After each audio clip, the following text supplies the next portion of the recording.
Cloud Gaming X. Respect the tech, salute the gamers. Welcome to the Cloud Gaming X channel.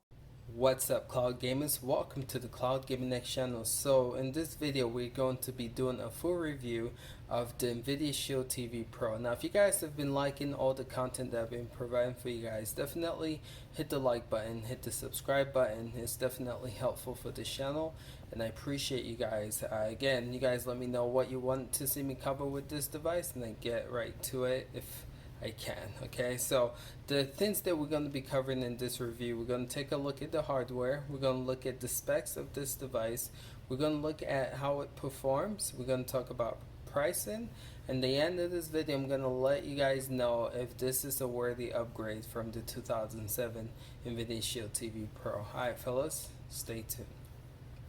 So to begin, this is the new hardware for the Nvidia Shield TV Pro. It looks similar. It is identical to the 2007 normal Nvidia Shield TV that's not a Pro. If you guys saw my other video comparing the both of these, they are identical, same exact port. But this is still a pretty sexy device. I like the way it looks. It's rectangular.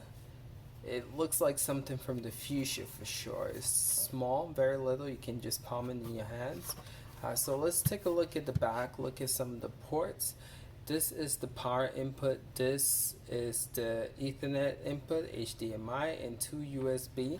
This has a 16 gig storage in it, and we'll get to the specs after this, but this is the design of it. Again, similar to the 2007 regular Nvidia Shield TV. I know I called it slim in the video and some of you guys didn't like that, so I'm just gonna stick to calling this just the Nvidia Shield TV. This is Pro and then Nvidia Shield TV. So this right here is the Nvidia Shield TV Pro.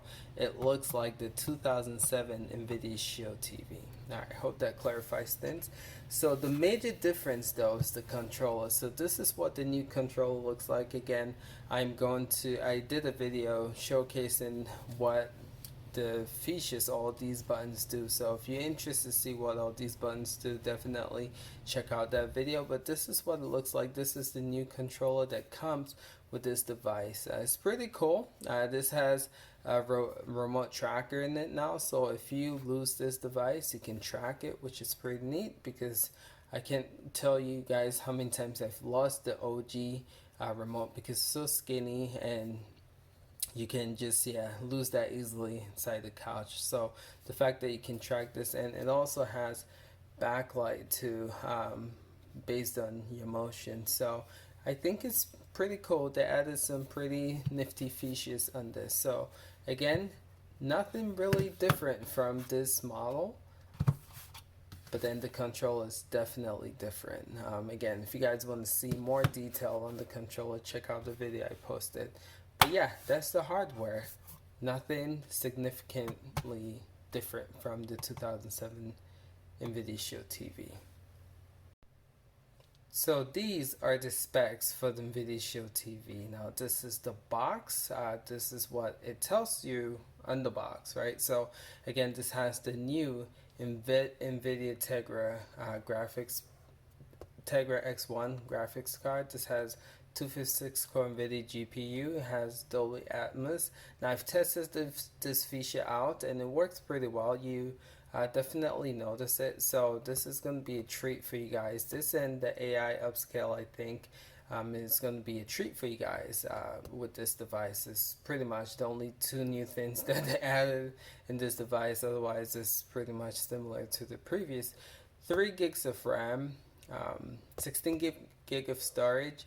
Now this right here I'm really concerned about because the OG TV Pro had 500 gig of storage and this is only 16, so I question that. Yes, we all know that you can add an external hard drive, which gets to the next point. It has 2 USB 3.0 slots and then Wi-Fi, Giganet Ethernet port, and Bluetooth 5.0 plus LE. So these are the ports. You see here power, Ethernet, HDMI, 2x, and then this is the control. It has the mic for your voice. It has the backlit buttons. It has 2x AAA batteries, and then the remote locator. So these are the specs for for this device. So when it comes to the performance, I do have to say I'm really pleased by how fast this processor is. You can definitely tell the difference when you're trying to do things locally, like when you're trying to watch a movie that's stored on your local device, or when you're trying to play an Android game that you have installed on this device. It's difficult to see the power of it though when it comes to streaming. So if you're trying to watch something on a streaming service like Netflix or Hulu or YouTube, it's hard to notice the difference, as you guys can see my comparison videos with the apps and also with the games. But if you put a game on here, store it on your hard drive, you definitely can see the performance. So for those of you guys who play a lot of emulators, store it on a SSD or store it on this device, you will definitely notice a speed increase. But again, when it comes to streaming stuff like GeForce Now, playing games online, and streaming Netflix, Hulu, you will notice it's slightly faster, but nothing to get really excited about. But overall, I'm satisfied. You can definitely notice when you're scrolling through the menus that it's a lot more snappy. This might be just something that is happening now because this is a fairly new device and not a lot of stuff has been installed in it and not a lot of updates has been pushed to this device. But right out the box though, you can tell it's very snappy. But overall, I am very pleased with the performance. I'm interested to see how this handles after multiple updates. We know that Nvidia is really good at updating the device. So that is the performance.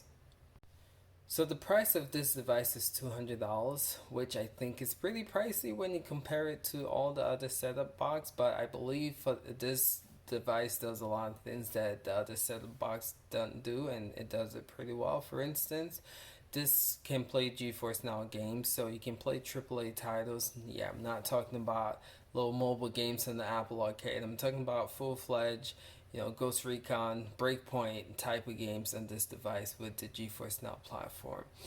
So I see this more as a gaming console plus a setup box. So the price, I feel like, even though it might be too high, is kind of justifiable. Because again, this is kind of like a console and a setup box put into one. So $200 gets you the Pro, and then for $150 you can get the Tube Shield TV. That's what I call it now. It's not the Pro, it's just the Tube, which I will be doing a review on that too. So if you're interested in seeing that review, definitely check that out. But yeah, so that is the price for this device. So my conclusion, you guys have been asking, should I get this if you have the 2017 Pro? And my honest opinion and answer is no, you shouldn't. I think the Pro 2017 model is a beast, right? It has a 500 gig storage in it, and this only has 16. And just, even though this has the new Tegra chipset, I still like the OG Pro better. Yes, this is faster when it comes to navigating the screen, but I feel like, again, that 500 gig, yes, you can get it as external SD drive and put it in here and all that jazz, but it just makes it more cumbersome and defeats the whole purpose of how slim they were trying to make it in the first place. But if you have the OG 2017 Pro, I don't think you should upgrade, just my personal opinion. But if you don't have an Nvidia Shield to begin with, I definitely think you should take a look at this Pro for $200. Again, it's a huge investment for setup box, but think about it as getting 2-1. Think about it as getting a video game console and a kick behind setup box both in one. There's nothing like this in the market, and I think that's why this has a niche, and that price point that it has is very unique, because again, there's nothing like this in the market right now. And yeah, don't even think about comparing Apple TV and Apple Arcade to this, because again, Nvidia Shield GeForce Now is twice ahead, being able to play AAA titles on your device compared to mobile games. Alright, fellas, so that's my take on this. Personally, I'm having fun covering it, reviewing it, but I think in the end I'm gonna just go back to using my 500 gig OG 2007 Pro. Alright, fellas, till next time, peace.